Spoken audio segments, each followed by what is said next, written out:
monotheism is very important because the idea of one God gives ultimate authority to one person, which allows for the creation of empire, right? Otherwise, every God is equal and you have like a lot of gods. So it's important to have one God. You have three religions that celebrate one God. You have Islam, which is doing very well. You have Christianity, which is doing really well. You have Judaism. And no one's practicing Judaism, so let's just take it for ourselves. Really simple, okay? So this was a mass conversion of an entire people to Judaism, okay? Does that make sense?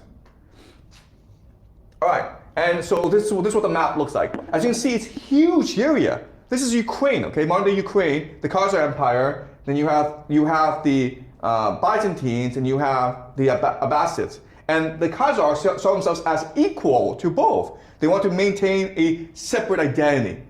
Okay, they didn't want to be consumed by either empire. Okay, and this is another map that shows Khazaria, okay? And then, yeah. All right, can you keep on reading? The only mercy. The only mercy shown by history to those who took to flight or were driven to it was the existence of Khazaria, both before and after the conversion. Okay, so it doesn't make sense. So Jews are being persecuted in Europe all the time.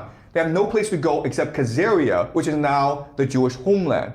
And the Jews know about Khazaria because they're traders, they're merchants, they're part of the diaspora. So information is spreading about Khazaria, and they all go there. And these Jews are heavily intellectual, and so they bring their cultural practices to Khazaria. Also, we discussed this before. What is a Jewish person? A Jewish person is not someone who is born Jewish. A Jewish person is someone who reads the Bible and accepts the cultural practice of the Jews. And therefore, it's really easy to become a Jew.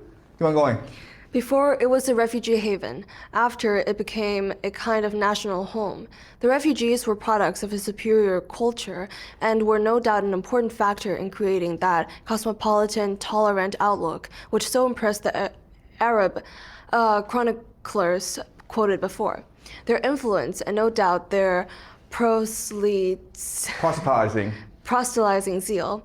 This was an age when converting unbelievers by force or persuasion was the foremost concern. That the Jews too indulged in it is shown by the fact that since the rule of Justinian, Byzantine law threatened severe punishments for the attempt to convert Christians to Judaism, while for Jews molesting converts to Christianity, the penalty was death by fire.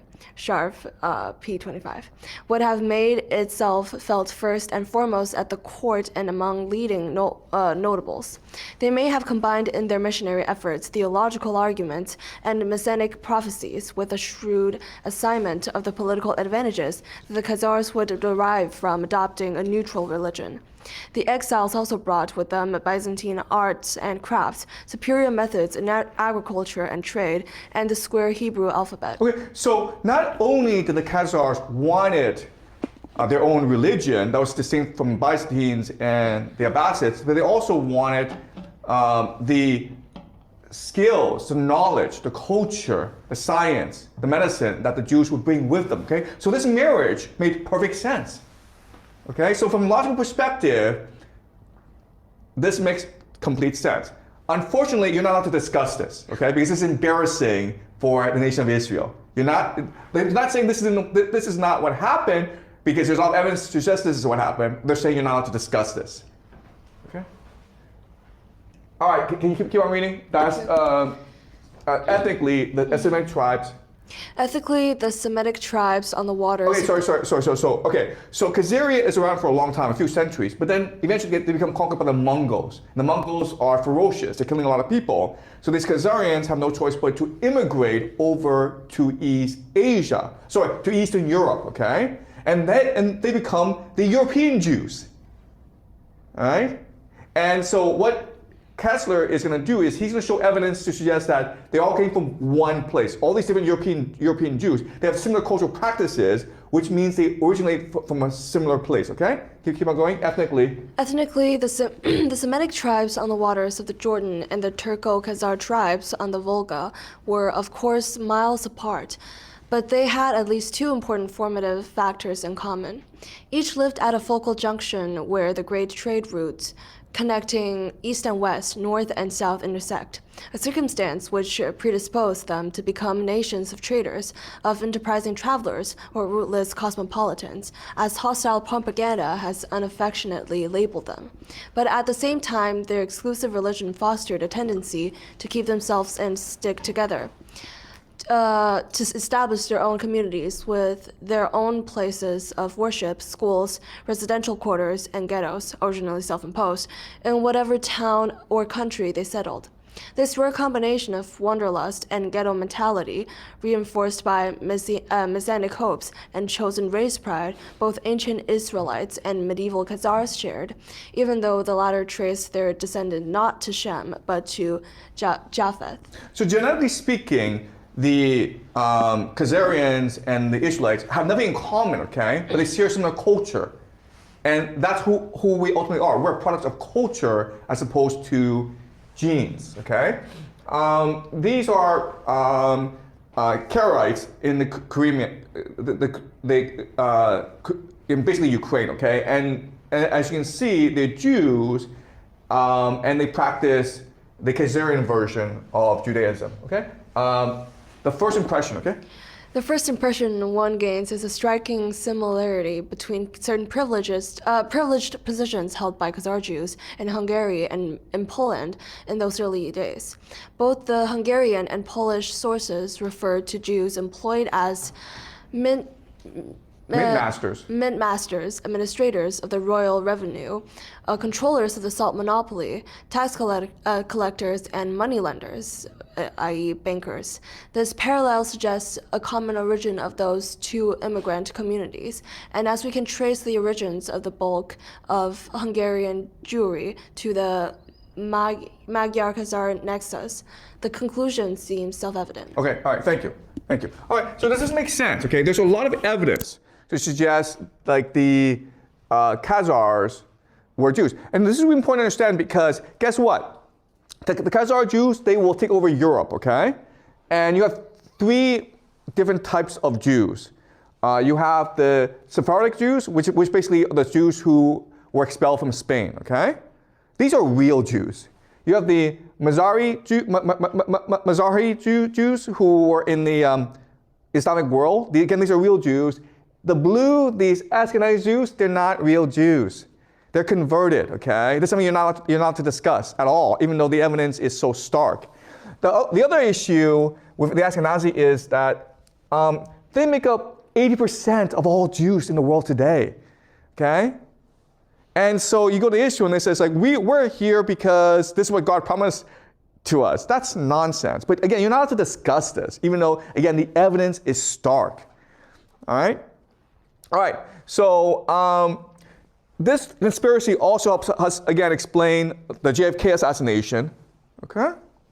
As well as, so this is the book King Kill.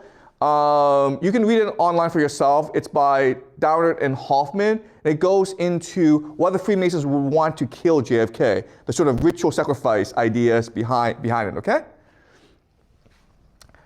9/11, all right? Why did 9/11 happen? Because it's all part of this grand plan. 9/11 happened because America needed to go to the Middle East and destroy the Middle East to create Pax Judaica. And that's exactly what they did. Again, Al-Qaeda is, yes, I understand Al-Qaeda did 9/11, but then why did you have to go destroy Libya? Why do you have to go destroy Afghanistan and Iraq and Syria, okay? So, and the last place that they need to destroy is Iran in order to achieve the Pax Judaica project, okay?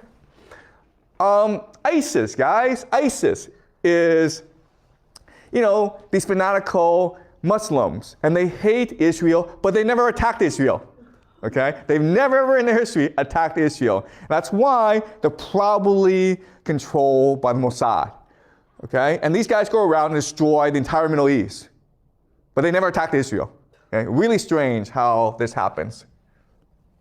Okay, and all this war on the terror, what it does is it creates all these millions of migrants to Europe, which is destabilizing European society. And these societies, look, Libya was once a middle-class, prosperous society, and now you have these slave markets. You got these millions of Africans who are sold as slaves in Libya. It is an anarchy now. Okay, so 2015, you have all these immigrants going to Europe, and the Europeans are like, we don't want these immigrants because what are we going to do with these immigrants? They're poor, we don't have the money, we don't have the system in order to accommodate these immigrants. And Angela Merkel, who is the leader of Europe at this time, the German chancellor, she says, we can do this, guys. We can do this. And it has become a dumpster fire, okay? And like, guys, in 2015, everyone knew this was going to happen. Everyone knew that if you brought in millions of immigrants who did not speak English, who did not share European cultural values, and who didn't have much education, this would happen, okay? Europeans are not as open as the Americans are.